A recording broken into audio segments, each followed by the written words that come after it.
If you guys are looking for some coins to get the best FIFA 18 squads, then check out mulefactory.com. They're the cheapest site I found for coins. They deliver in 5 minutes. Now they even pay you back for your card, cover your 5% transfer fee with a brand new player auction wizard. And if you use TGC Kurt5 at checkout, you get 5% off your order. Check them out with the link down below now. What's up guys, Curtis here. Welcome to the second part of our FIFA 10 to FIFA 18 World Cup special. We're looking at some of the more exciting players throughout the World Cup this year and seeing how they've changed throughout the history of FIFA. Some of these players will have been featured in the first episode, so if you think there's anyone missing, go and check out the first episode. There will be a link down below if I remember to do so, or you can head on over to my channel. We saw the likes of Golovin, Pavard, Kieran Trippier, some really interesting players.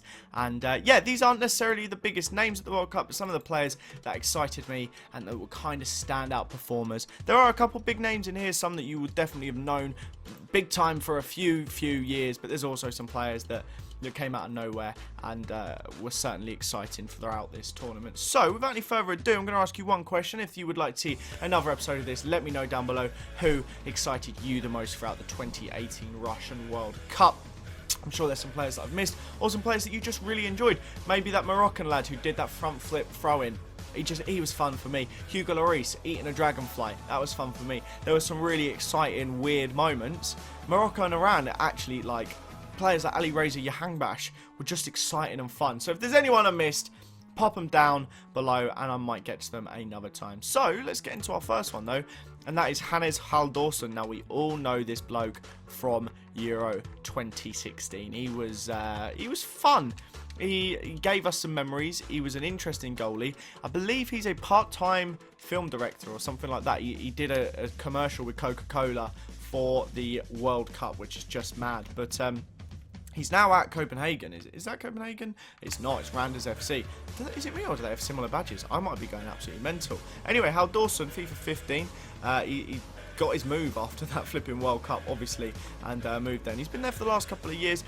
We've all been expecting him to get a move into like a slightly bigger club, but yet to materialise. He saved a Lionel Messi penalty, I think. So it's not a bad tournament for him.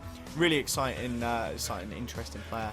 But we'll move on now to another little Russian. We'll go to Denis Cheryshev. Now, Denis Cheryshev is, I believe, the only Russian player in their squad to be based outside of Russia. Could have got that completely wrong, but I think that's the case. And he also wasn't even supposed to play in the first game, but Djorkaeff, I believe, got injured. Cheryshev had to come on and then was amazing and stayed in for the rest of the tournament. But Denis Cheryshev was at Sevilla in FIFA 14. Another little tidbit was he left Russia at the age of 2 or 3 when him and his dad and his whole family had to flee the country, and they found themselves in Spain, and I believe, could be wrong, but this was the first time he went back to Russia.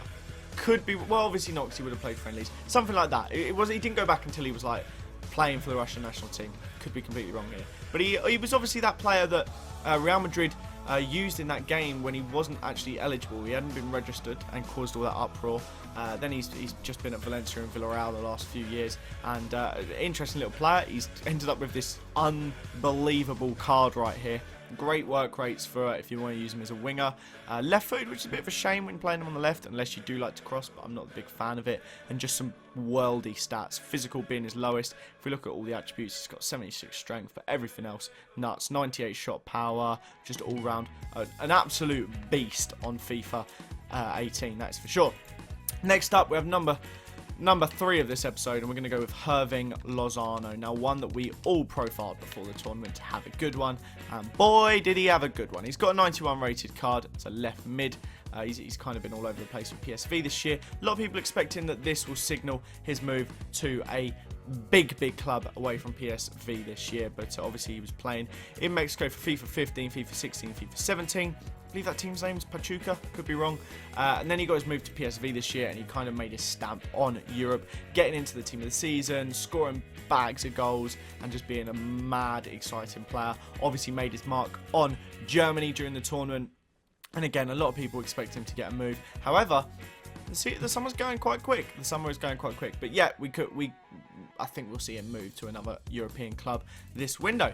Next up, we have Daniel Ahsani. Now, this one, I just kind of like this guy. He is one of the youngest players of the tournament, if not the youngest player of the tournament, at the ripe age of, I think, yeah, he's 19. He's 19, which is crazy, dead young. I think he's slightly younger than Kylian Mbappe, and he came on for a couple of games for Australia. He was a really exciting player, got a lot of pace, got a lot about him, and was really fun for me at the World Cup. A little bit of just this is a smaller footnote on the players in this episode, but just for me, like I said, he played on the left majority of the time for Australia. Came on, would absolutely tear right backs apart for 15-20 minutes, and just enjoyed him. And that's what this is all about. The World Cup was dead fun, and this mini series is about just some of the players that gave me joy at this World Cup, and Daniel Ahsani is definitely one of them, mate. Don't know why I did that. Anyway, we're going to go on to Luis Advan Kula. Now, commonly known by a lot of people in FIFA terms as an incredibly quick player, and I think he actually clocked the fastest time at the World Cup, which is pretty nuts. He was great. He was part of the really exciting Peru squad. Peru were so unlucky. They deserved better at this tournament. They were so much fun, but you know, just fell short of the mark. But anyway, Luis Advan Kula, here he is. If we look back, I honestly, I'm not even going to try and name some of these teams. I think that's the Turkish side. Is that Bursaspor? It is indeed Bursaspor. I don't think I'll be able to tell you any of the other names at all. I'm pressing the wrong button here. Oh, Newell's Old Boys, and is that Tigres? So there you go. I do know them. I don't know who this latest side is. It looks like it says Lobos on the thing, but a proper pacey player, and he was flipping quick at the World Cup.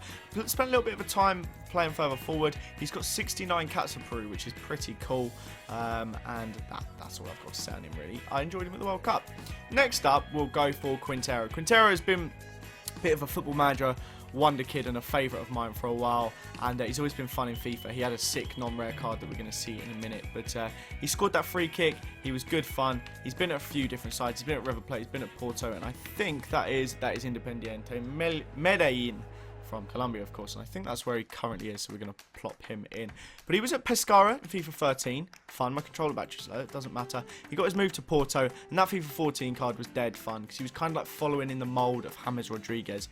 He was there for a few seasons before, of course, moving to France, which was just bizarre. And then he went back to Porto, and he's, of course, playing wherever he is now. I don't know if he's at River Plate or at Medellin, but he had a really cool World Cup. And I think the way he played, he might get a move. I think he might be in the shop window. I don't know. I was a big fan of him. I thought he was really good, and I think he may get a return to Europe. Just based on his performances, I think he kind of deserves it. Would be nice to see nonetheless. We're going to move on now to our next player, and that is Jordan Pickford.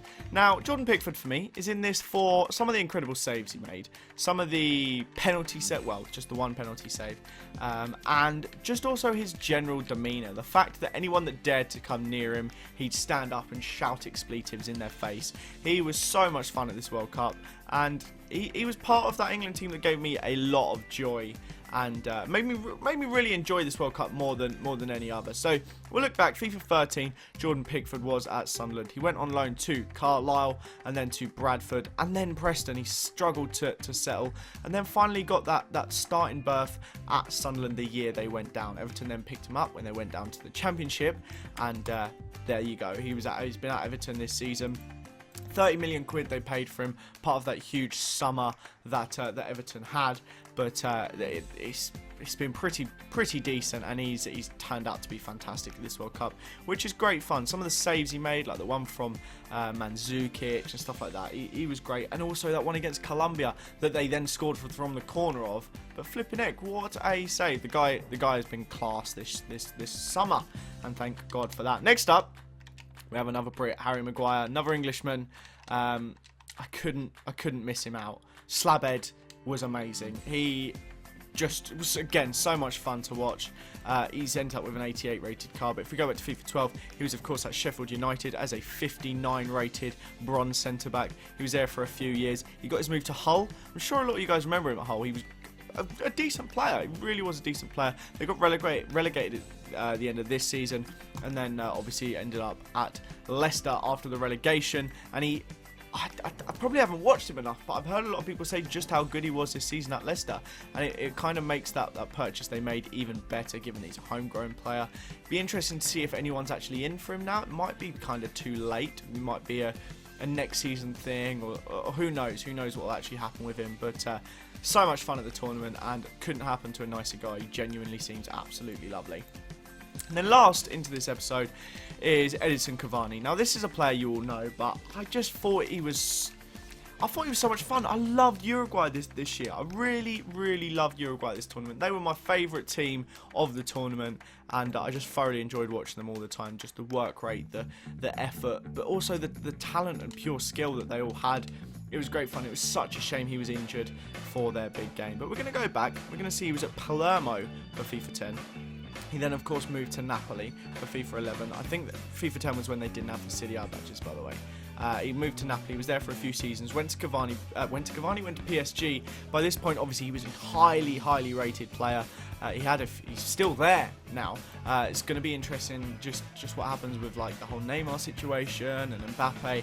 Is he going to still like be staying there? Neymar might be going. Who knows what's going on? But Cavani has been so much fun, and he gets a lot of stick, but I thought he was fantastic this tournament, and really, I don't have enough nice things to say about him. I thoroughly enjoyed him at this tournament. But that, guys, I think is going to be that. I'm not going to waffle on talking rubbish about players that aren't in this list anymore. But what I do want to say is, if of course you have any further any players you'd like to submit for future episodes, anyone you'd like to see me cover, look at the history of them, please do pop it in the comments box down below. Or if there's any like kind of topics you'd like to see me do as well, like not the World Cup, maybe something else, stick that in the comments down below too, and maybe I'll endeavour to take a shot at it. Thank you so much for watching this video. Have a fantastic day. I hope you're all enjoying the sun, as you can see by this, and I mean, I shouldn't be that red. Hope you're enjoying the sun, and staying safe in it, because I have not been. Thank you for watching. I'll see you guys next time. Bye.